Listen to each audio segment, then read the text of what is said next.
Hey, it's Kevin DeWitt here and welcome to another plugin knowledge session. In this session, we're going to continue on with the PSP InfiniStrip plugin and have a look at the limiter modules.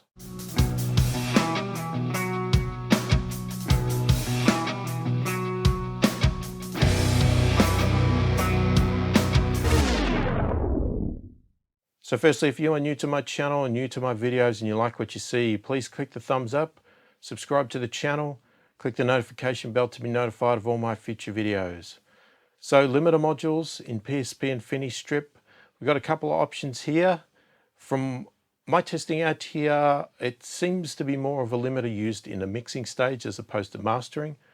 No reason you couldn't use it in mastering, but just the way it's structured out, I see it functioning more in the mixing realm, but happy to hear your comments about that below. But before you do that, how about we actually check out the limiters and I'll show you what they do. Okay, so we're back in Cubase here. We've got our PSP InfiniStrip up and I've got the limiter module loaded. So I've got a song here and I've got to place the limiter on, right? We've got the stereo version up and we'll just run through the descriptions in the manual. So first off, we have two options here. We have an opto limiter and a VCA limiter. Okay, so the opto limiter emulates the classic coloration of an optical limiter. Suggested applications, this limiter not only controls peaks of the signal, but by setting a deeper ceiling and a more aggressive attack and release, you can add a lot of character to an otherwise sterile track. Now the VCA limiter, it emulates the classic snap and punch of a VCA bass limiter. Suggested applications controls the peaks with shorter attack times and can nicely glue a group of tracks by using moderate attack and release. Used to make drums or bass more punchy with longer attack times, or exaggerate the ambience of drums with short release times. So, controls should be pretty simple. We've got a gain reduction meter up here. We have our attack control, so how fast the limiter is going to activate when a signal gets to the level. And the release, again, how fast or slow it is going to stop limiting. We have a ceiling, so this sets the threshold of the limiter. If you're mastering, you would, I guess, have it somewhere up just under 0. You might go minus 0.03, minus 1. If you're using it in a mixing stage, maybe it's going to be lower. Minus 18 dB, minus whatever. Right, they're defaulting to minus 15. We have our output. So this is our output gain. So I guess this is where we could be boosting. If we were trying to use it in a mastering stage, we could do this to increase the volume. We would still want our ceiling though at our level. We have an internal sidechain high pass filter. So same as I explained in a compressor, basically a limiter in a simple, overly simple term is that a limiter is a compressor generally with an extreme ratio so that it does not let anything go past the ceiling, as opposed to a compressor having a bit of looseness of how much can go over the threshold and all that sort of stuff. A limiter usually just stops it to a point, and it usually works a lot faster, but we do have obviously controls to slow it down if we so choose. So with the sidechain here, we can have it set so that we could ignore kick drums or whatever else. So ignore the low frequencies so that it's not detecting it. Again, it's still limiting the entire signal. It's just what it's listening for to decide when it starts to limit. We have a link control here. This determines whether the limiter is going to do different compression on the left and right channels depending on where the peaks are. So if you get a peak in the left channel, it'll compress on the left and not on the right. If you link it, it will compress both sides equally. So if there's a peak on the left, it will still pull down the right as well as the left by the same amount of compression that is set, basically. The soft control here enables a soft knee style limiting. So it's sort of more of a gentler approach, but then it also generally people don't understand when you have a soft knee, even though it's more subtle where the edge of where the limiter kicks in and not kicks in is, it's more rounded and gentle like a knee. It also means that it's compressing a lot more generally because that range is wider because of that, that roundedness of it, as opposed to a sharp sort of right angle where it's just not compressing, compressing. Whereas with a soft knee, it's sort of like not compressing a bit, compressing more, that sort of thing. This is probably a very weird way to explain it, but I'm trying to simplify it even in my own head of how it sort of functions. And I'm guessing the VCA has exactly the same controls, just in a different layout, different look. We also have a sidechain, so we can use it with an external sidechain here, and we can monitor what our sidechain is doing. All right. So, you could use this on individual tracks and that. Most people generally think of a limiter to be done in mastering on your main track, but there's no reason you can't use it on an individual track as well, because as I said, it is just an extreme compressor. So if you want some extreme compression, you could put a limiter on. But I'm going to do it on a song, as I said. So this is what we've got at the moment.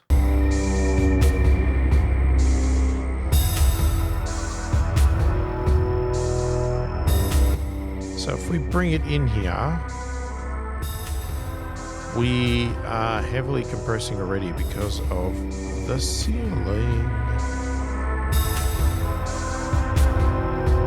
So you can see there, it doesn't matter where I put the ceiling. If it's too high, it's not going to come into play.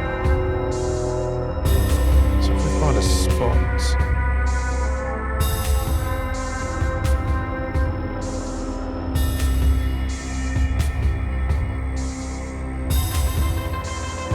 What I am curious about, let's say I set it to,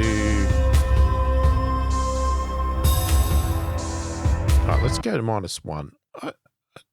What I want to try is I want to see how you would function this as a mastering limiter, right? So I've got to set the ceiling to -1. Now, the question is, do I push the output to get it to limit, or do we need to be pushing this before the module? Now, this would be the difference with what this limiter is, right? If this limiter does not work that way, then we need to be able to gain into it.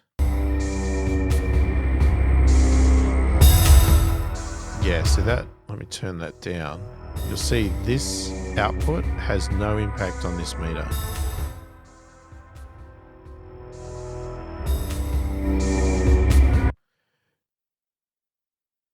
So this is a bit of a difference here. So if we were using this as a mastering meter here, I would probably switch these around. And what I would say is, okay, this is my ceiling. It's set to -1. That's what I want my output to be. That's my mastering level. Now I'm going to push my audio up louder into the limiter so it starts limiting.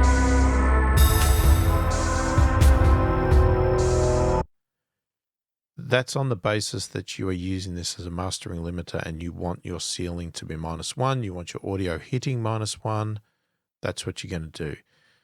If you're using this in mixing, which is maybe where this is more designed, because technically this InfiniStrip is not really sold as a mastering tool, then we're using it more as a extreme compressor. Okay, so in that case there, what you would probably do is you would set your ceiling to whatever you want the limiter to do. And then you would push your output to get your level back up.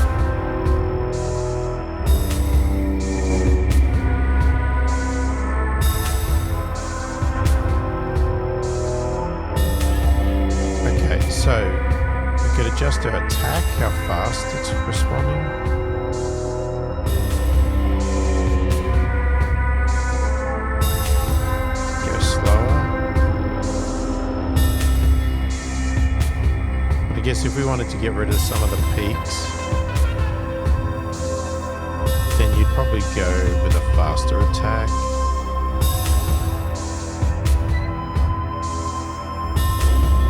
The meter doesn't even move when it goes slow. We go for a fast release. Let's bring that back down.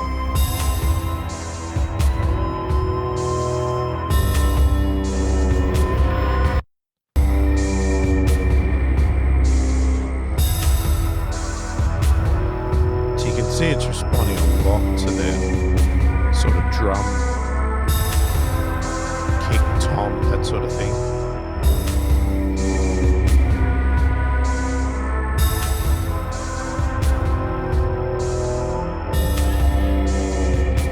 We put the link on. I don't know if you'll notice any difference with that.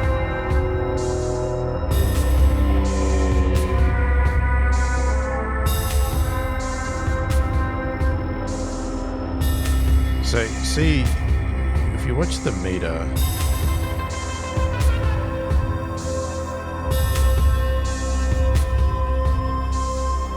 see how the meter stays up more once I turn on the soft knee? It's sort of saying it's limiting a lot more, but it's just doing it a lot more subtly across the range. So we could filter out that low end, so now it's doing nothing. Right, so this is what the detection circuit is now listening to with this sidechain filter set to 1K. Right, our full signal's still there, but you see it's not limiting anymore, because the loudest part was our low end there. So we could push our ceiling more.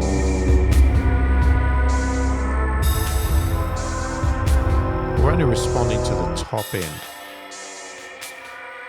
So it's really the very high beta sound.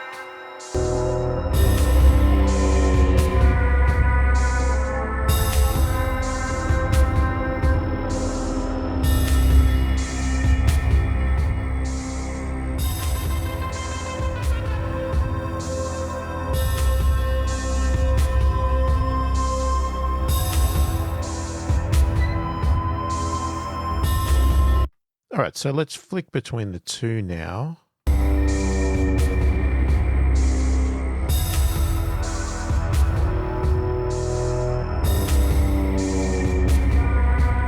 Okay, there's a bit of a difference there.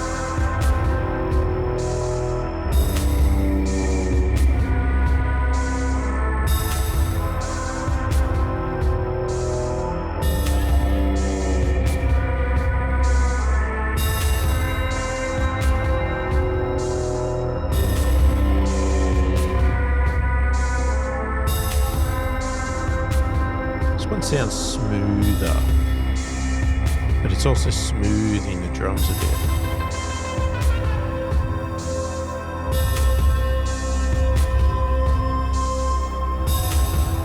Yeah, the punchiness of the drums,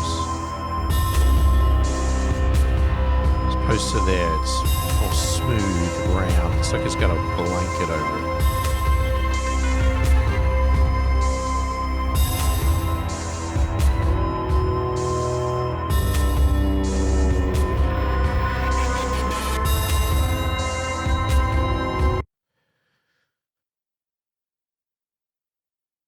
Now, what do they, let's have a look at what they have in the way of presets. So they basically have what? Density.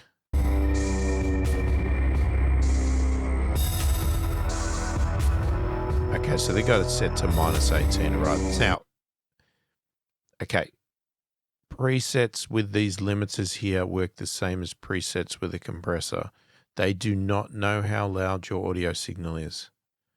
So in this case here, we would need to adjust our ceiling, which is basically acting as our threshold, right? Because you can hear, this is supposed to be a density, but because you got it set to -18 and this is an entire song that's very loud, it's just way too much.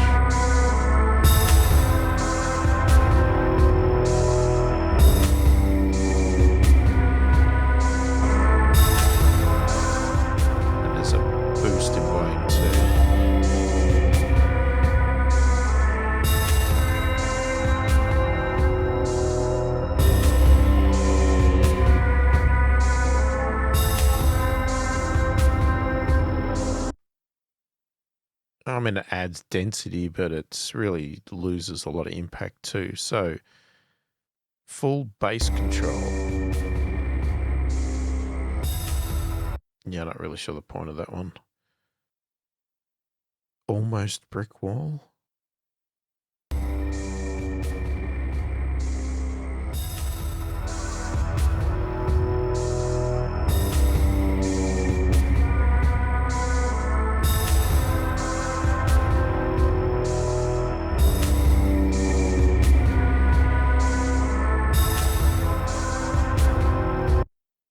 That's interesting, did it?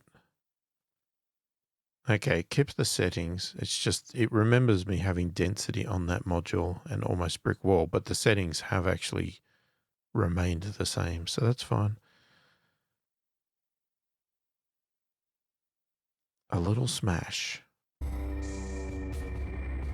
Wow, that is smashed.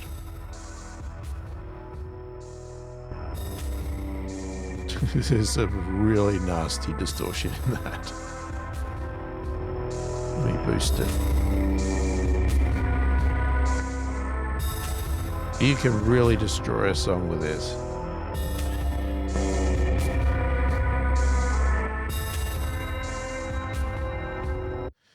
Okay, I wouldn't recommend that setting. Definitely not recommend that setting whatsoever. Let's go back to default here. Okay, so now another thing you could do is similar to what I was sort of showing in the compression one there. Now, we could use this in combination with a compressor. So let's say I want to have an opto here, but let's say I want to go really fast. Okay, we're going to back that off.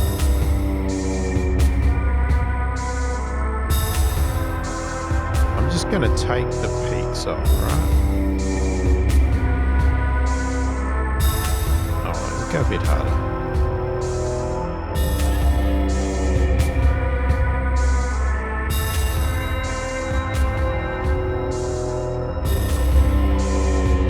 We're really losing the impact of the drums, which I don't like. But let's say that's what we wanted to go for there. So you might do that. Okay, you might say, okay, yep, I want that. I'm going to take off the peaks, things that are standing out. And then I'm going to do some overall compression. So because this is on a song, maybe we'll go for a VCA. And again, we'll go for a fairly fast attack and release. We'll adjust our threshold in a minute. I'm going to go down. Say 2 to 1. Mix can be full. That's fine. We'll keep it linked. Okay, that's too much.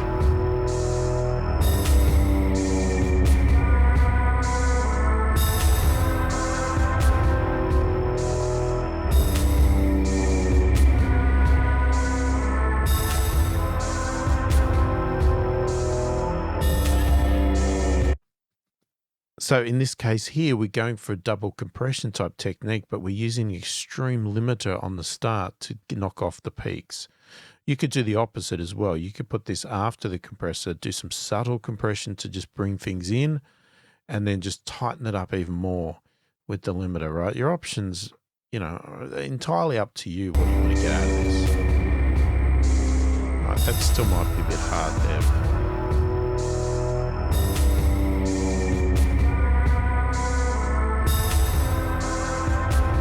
I don't like the loss of drums, so it's not something I would definitely do on this song because I want those drums really poking out there, and this is really taking away from that. But you get the idea of what you could do if you just had something that was a little bit out of control, a bit too peaky in certain spots. You could use this to just pull those peaks back, and then you could still use another compressor after it to just subtly gel things together and get that sort of, you know, completed song vibe. All right, so that is the limiter modules. Hopefully that's given you enough to take out of it. So there you go. There is the limiter modules in the PSP InfiniStrip plugin. Let me know what you think of them in the comments. How do you think you're going to use them in your mixes, or will you be using them in mastering? Really interested to hear that.